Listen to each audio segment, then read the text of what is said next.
Salut tout le monde, c'est Truthster pour le monde des jeux avec une revue du jeu Cargo Noir. Donc, c'est un jeu que je trouve très intéressant pour les personnes qui veulent s'initier aux jeux de société plus complexes. Je pense à, par exemple, Agricola, Caverna, Terra Mystica, des jeux qui sont très avancés, des jeux qui vont avoir des mécaniques très complexe. Ben, grâce à Cargo Noir, on s'initie un peu à ce genre de mécanique-là en deux temps. Premièrement, ben, en plaçant des joueurs sur le plateau pour obtenir des résultats. Et puis, deuxièmement, en utilisant la mécanique des enchères. Les enchères aussi qui sont exploitées dans certains jeux plus avancés. Alors, ces deux mécaniques-là sont bien introduites dans le jeu Cargo Noir et sont faciles à comprendre. Donc, ça permet vraiment un bel accès à ce genre de jeu. Sinon, ben, vous le voyez devant vous, les composantes sont encore une fois très belles. Les jetons en plastique solide, le plateau en gros carton qui ne se brisera pas facilement.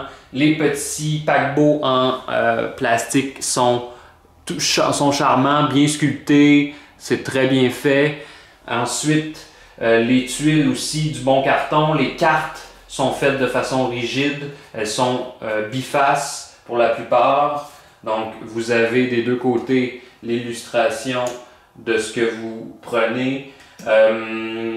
Vous avez le sac qui vient avec le jeu qui est très pratique parce que honnêtement, si ça n'avait pas été dans le jeu, je pense que je n'aurais pas acheté ce jeu-là. Bon, peut-être pas tant que ça, c'est un petit peu extrême ce que je suis en train de dire, là, mais vous comprenez que avec autant de piges et puis de marchandises différentes, ben, nécessairement, il faut quelque chose pour piger. Donc, ils ont prévu ça. Chapeau pour les designers. Les règles aussi sont assez faciles à lire. Là, vous le voyez, le livre de règles, c'est un livre qui contient exactement 7 pages. Donc, on peut s'en tirer avec une lecture assez rapide des règles et puis elles sont suffisamment bien faites pour qu'on comprenne rapidement avec des exemples et tout. Donc ça, c'est aussi chapeau. Petit bémol au niveau de tout le matériel qu'on a. Moi, j'aurais aimé que les coins ne soient pas tous des coins vraiment pointus. Parce que ça s'abîme très rapidement. Des points pointus comme ça ici, là, vous le voyez, ça va s'abîmer super rapidement si on les cogne contre quelque chose. Ça peut faire en sorte aussi que vos plaques de jeu s'effilochent, s'abîment plus rapidement. Donc moi, j'aime moins ça. Mais sinon, là, un très bon jeu.